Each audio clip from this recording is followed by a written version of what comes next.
I was there at the beginning, inside the Clinton machine. I saw it all happen, from the corrupt to the absolutely corrupt. And that's when I thought about my father, who was dying of lung cancer, and what he would do if he knew the man I'd become. And then I thought about my daughter. What if the cocaine they were bringing in was to end up getting used by her? I hit my knees that day and asked God to forgive me. I wasn't a good person. I worked in special operations, Central America, South America. I did a lot of bad things. But I hit the bottom that day and said I was going to make up for it. And now, I just want to see these criminals brought to justice and get their just due.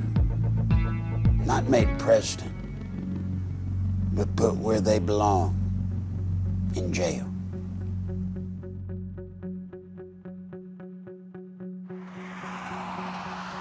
One thing about Hillary, Bill was just a good timing guy. But Hillary, she's an animal. Hillary is the one that I promise you, she pulls the strings. She pulled them in Arkansas. She pulled them in the White House when she was there as the First Lady. And my God, if she gets to be president, what you see out here now is going to change. We thought it changed with Obama. There's nothing compared to what's going to happen with Hillary. And I tell you right now, I will stop Hillary.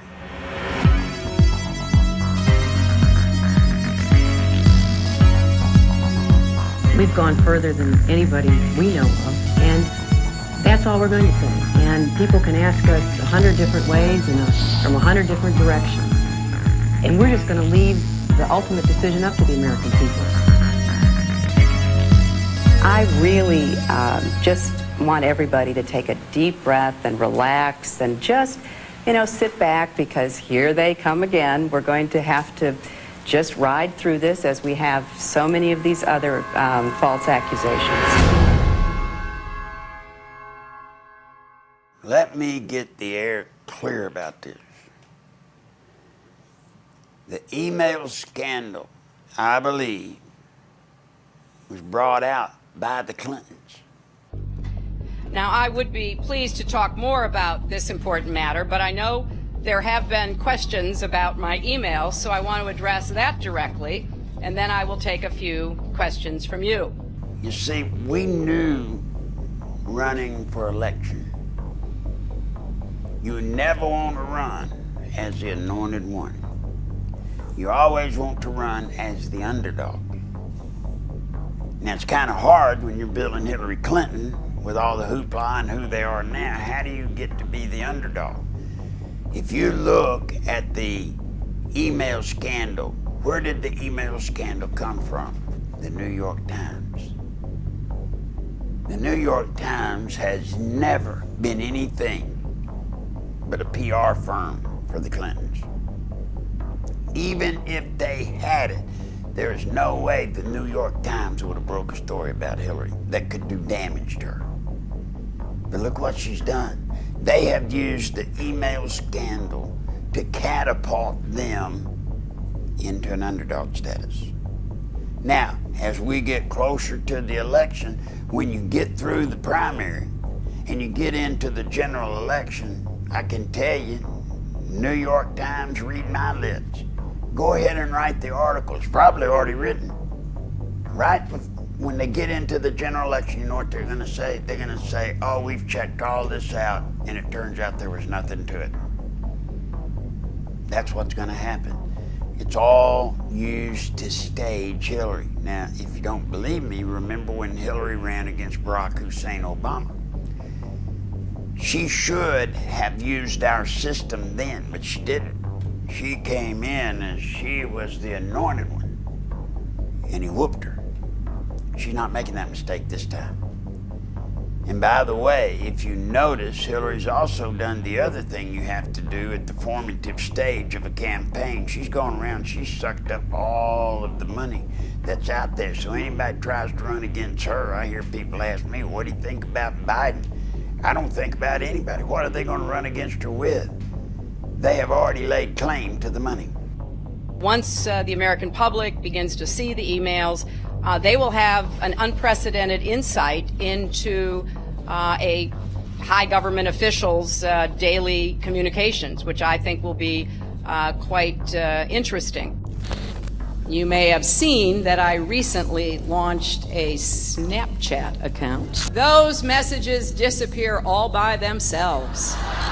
You see, when Hillary gets in office within 6 months, according to the plan we wrote back in 1986, literally there's a plan called the 86 plan, and it's where we finalized and put everything down.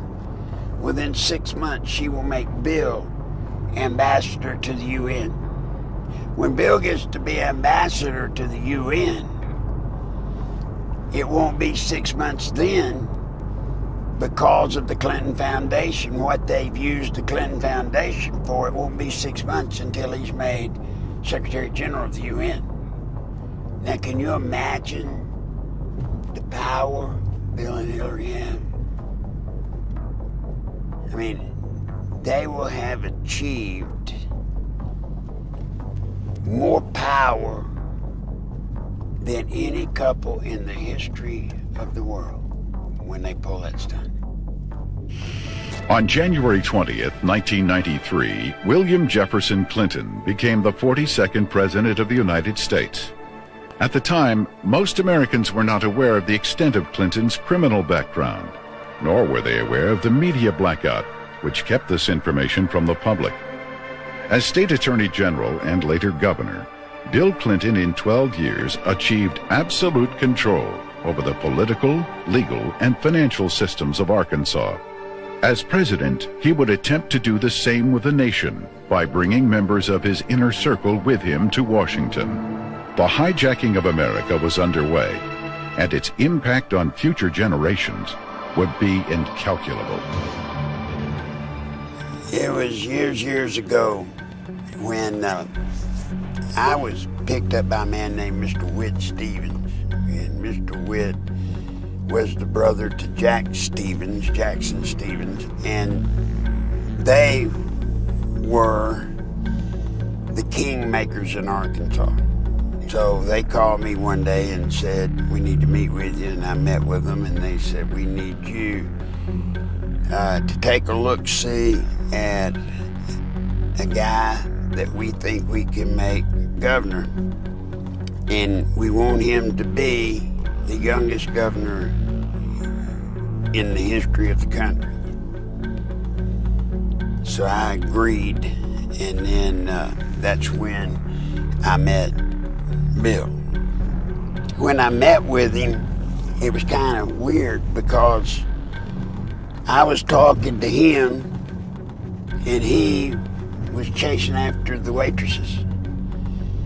And I would try to get his focus, and all he would do is just chase after the waitress. Just watch, man, I want some of that, man, I want some of that. And it just went on and on and on. And finally to the point where I had actually gotten a little bit perturbed about it and said, man, this, we got to figure this out. Oh, yeah. And he was Attorney General at the time. And so I went back the next day to Mr. Whit and told him what I thought. I said, Mr. Whit, this guy is a sexual predator. He's not just a womanizer. I mean, I'm telling you, this guy's sick. And he's a pathological liar. I mean, and I told Mr. Whit I couldn't even make him tell the truth. And when it came to something he could tell the truth on that would be harmless to him, he still couldn't tell him.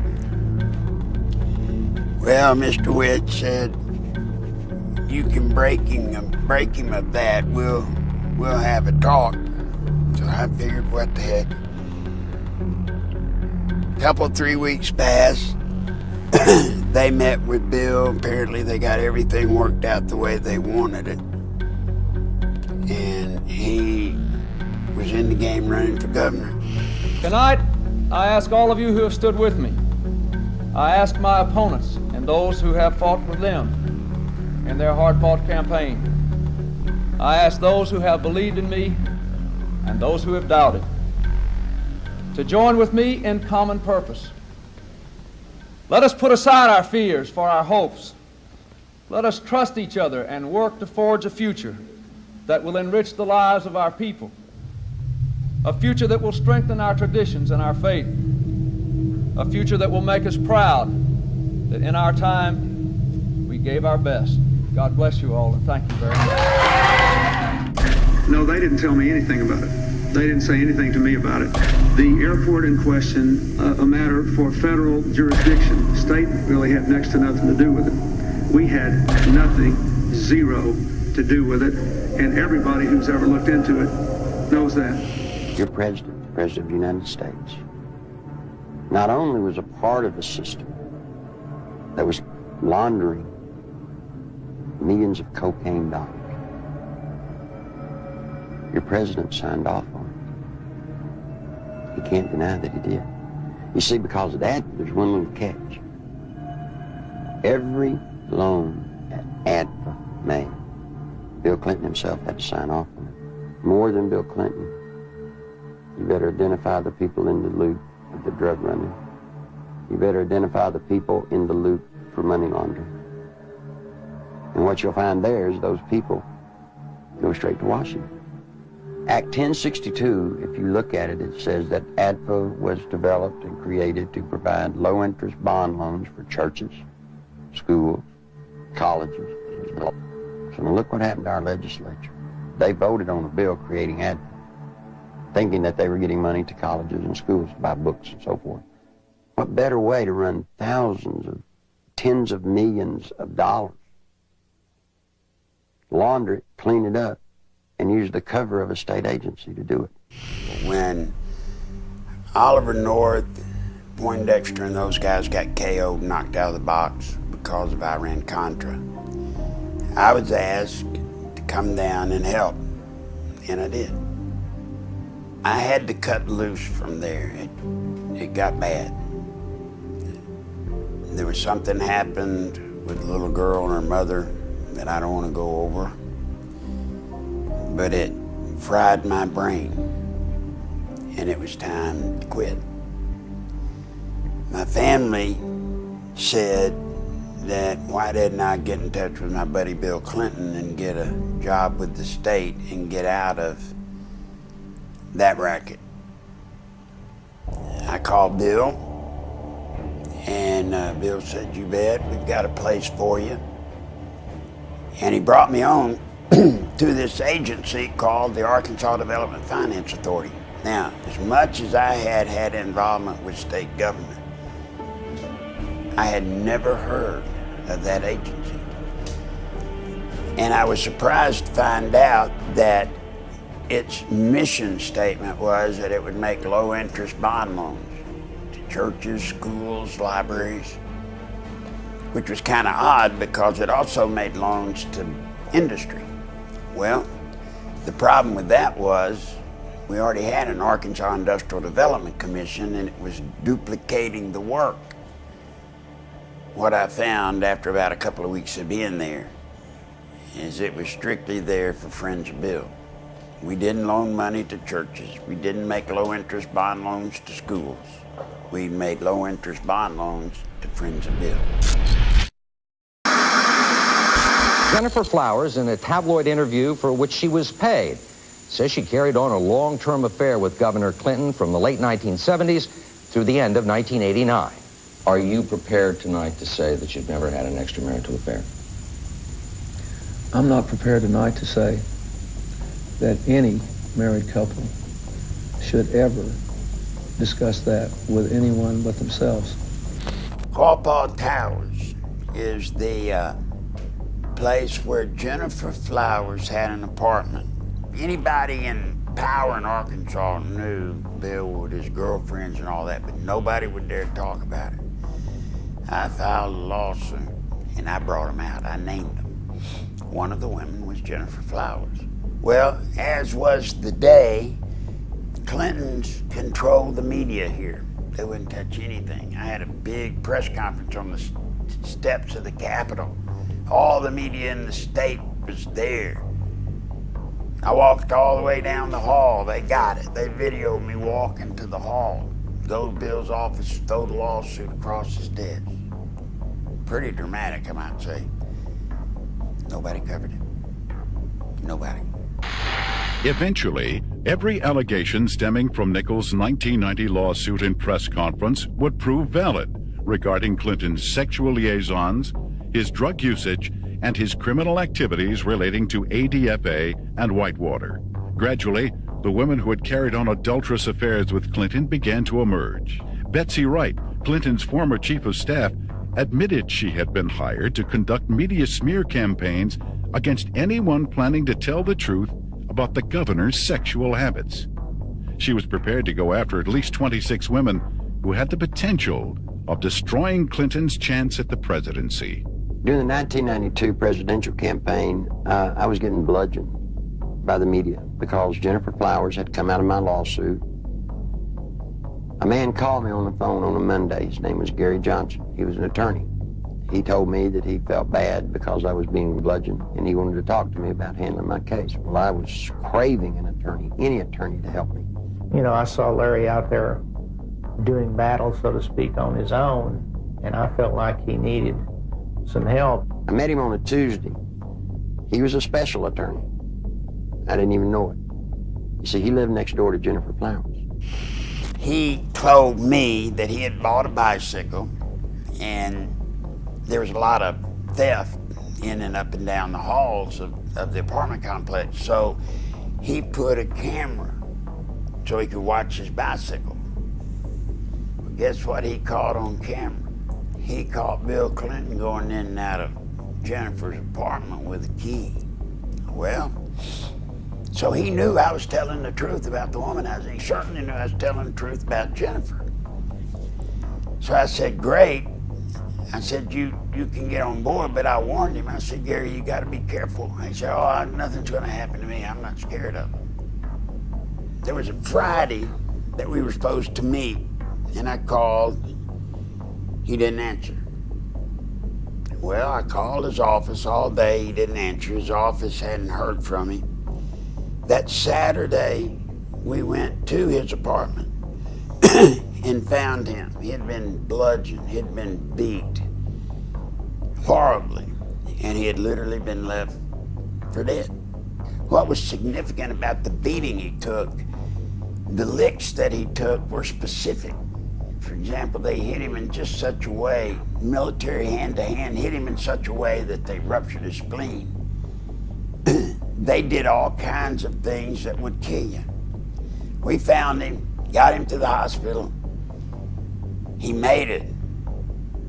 But to this day, to my knowledge, he's still just half insane. It scared him so bad that for a while, I don't know if he still is, but for a while, he literally was in a mental institution. It scared him so bad. So that's the importance of Quapaw Towers. That's where it all began. Now what's the story nobody really knows? You know, guys, when Bill Clinton was in that first race, when I did Jennifer Flowers, Bill was running like 7th or 8th. I mean, he couldn't get any traction whatsoever. When Jennifer's story broke, in all the frenzy about that, he jumped up to number 2. So in a way, my trying to get him backfired in my face.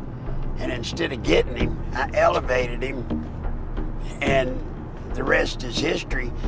Now, remember, I got him to number 2, but because of all of the womanizing stuff, people started doing what they're going to do for Hillary.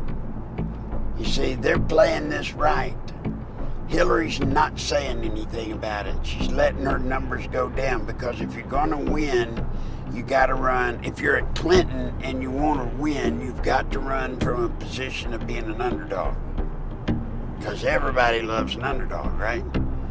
Well, how, if you're at Clinton, do you get to be an underdog when you've got somebody like Bernie Sanders running against you? I mean, it just doesn't compute, right? Socialist, I mean, there's no way. But now I think you'll understand why this Benghazi stuff was released by New York Times. Do you get it?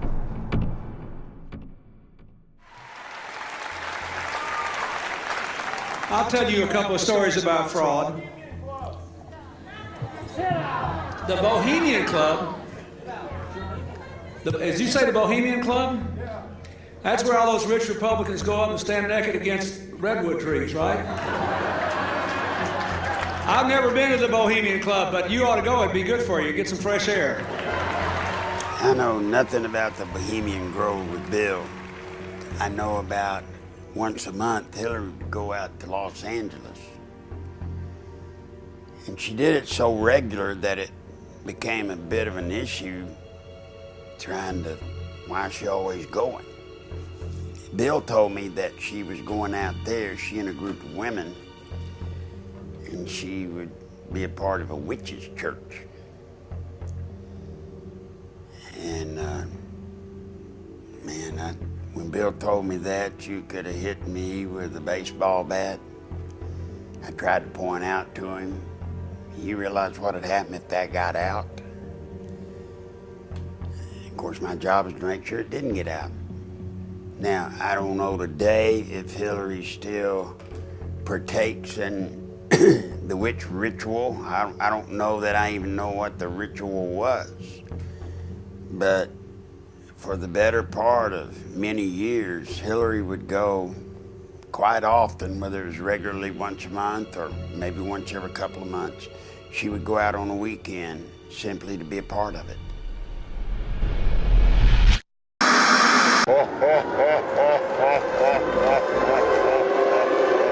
The great story here, for anybody willing to find it and write about it and explain it, is this vast right-wing conspiracy that has been conspiring against my husband since the day he announced for president. You know, it's so sad that when something tragic happens, that people, maybe out of a desperate attempt to make sense of the world, try to create conspiracies and, you know, act paranoid and all that.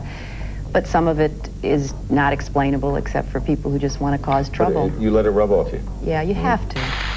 Rose Law Firm, how do I put it into words?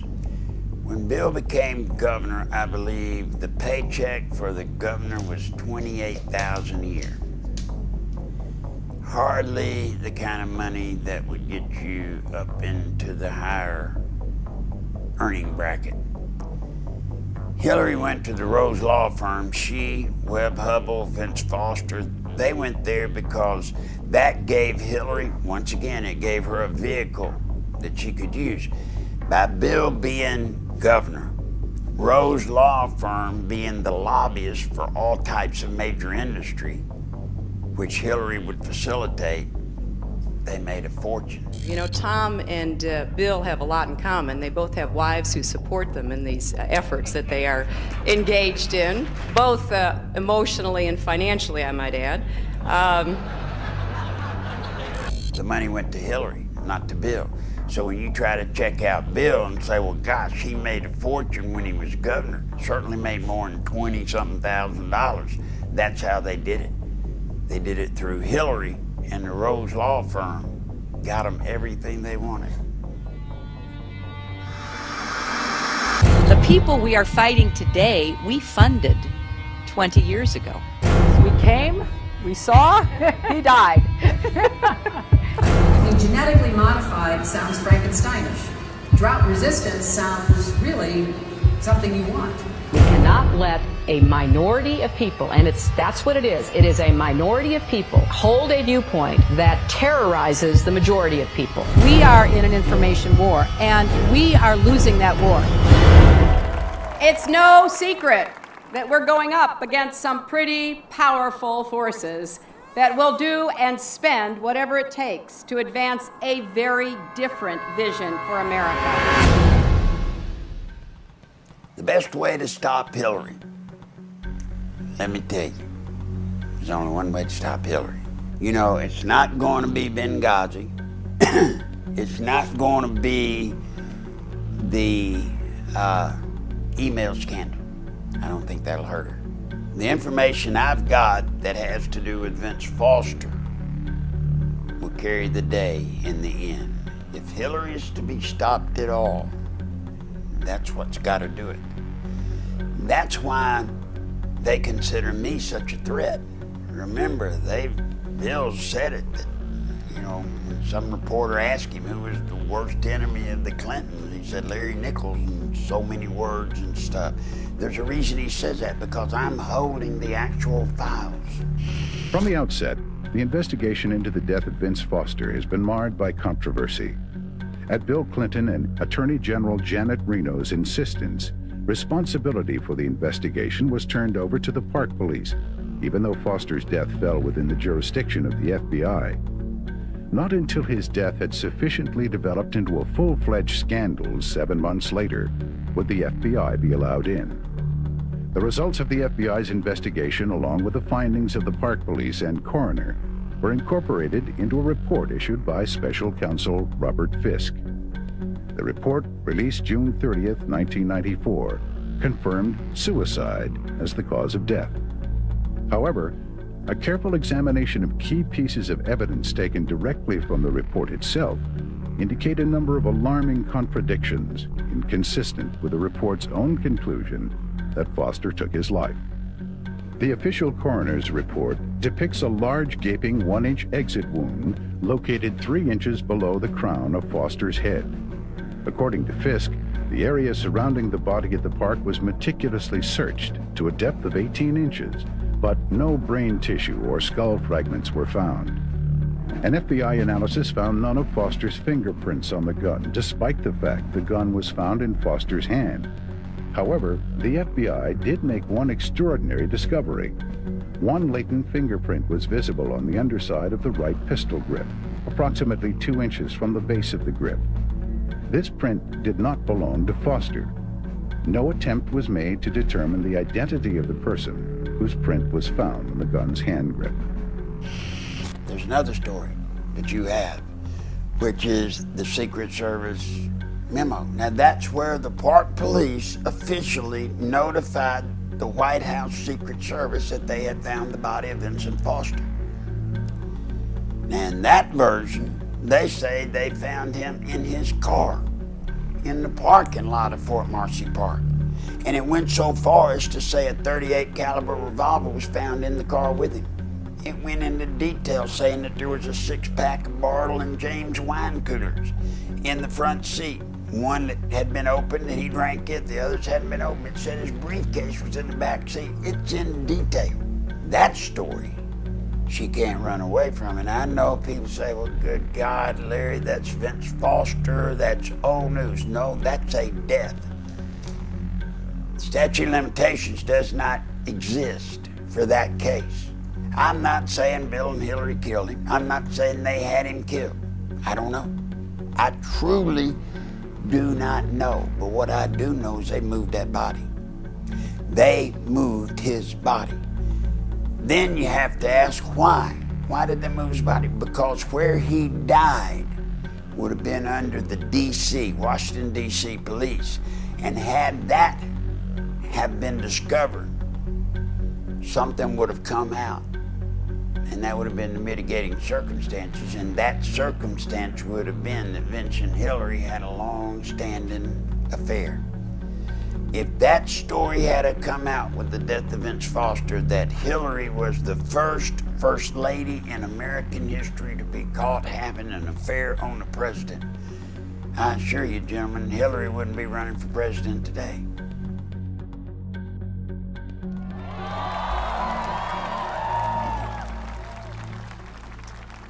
That is why I am running for President of the United States. The People want to know Hillary.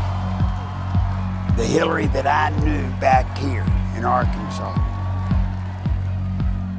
When she was in the Benghazi hearings, when she said, "What difference does it make? They're dead." What difference at this point does it make? That's the Hillary I know. And that's the Hillary that we don't want to unleash on America. You know, I don't care about their little things they do. I don't care about who they sleep with, what they slept with. What I care about is our country and what's going to happen to my grandbabies. So therefore, I'm bound, honor bound, as I know Alex is, to try and stop it. That's what we're going to do, one way or the other. We will stop it. You know, we're incredibly close to losing our country, incredibly, and it's more than just Hillary. It's the Congress becoming traitors, turning us, you know, Washington is just a cesspool of traitors. That's why I have a plan that I plan to introduce, and basically the short version of it, states' rights. Washington has no power at all. It ain't got the power to do any of the stuff it's doing unless we, through our states, exceed that power to them. Where I stand, where you stand, that's the ground you protect, right there. Don't let Washington come get it. Don't let Washington come get it. You take care of it. It's right there in front of you. Say this is mine and you can't take it.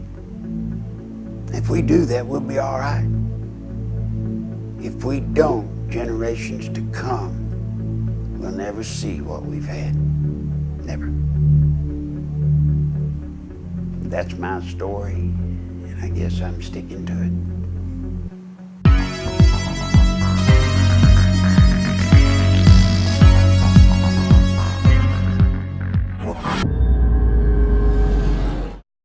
The globalists have controlled the mainstream media for a long time, but now they're expanding and making the weaponization even more vicious and deceptive. All the major networks are state-run. We are partnering this year with the NFL. The NFL has become a political weapon against the Second Amendment and pushes Obamacare. MSNBC tells us that our children belong to the state. We have to break through our kind of private idea that kids belong to their parents or kids belong to their families and recognize that kids belong to whole communities. It is more important than ever to realize that we are not the alternative media. We are the true media. The establishment dinosaur press is dying. We are in an information war, and we are losing that war. Join us at InfoWarsNews.com and PrisonPlanet.tv. Members can share their memberships with up to 11 people. By subscribing, you will literally be buying war bonds in the info war to expand our operation in the face of the tyrants. Join us at PrisonPlanet.tv.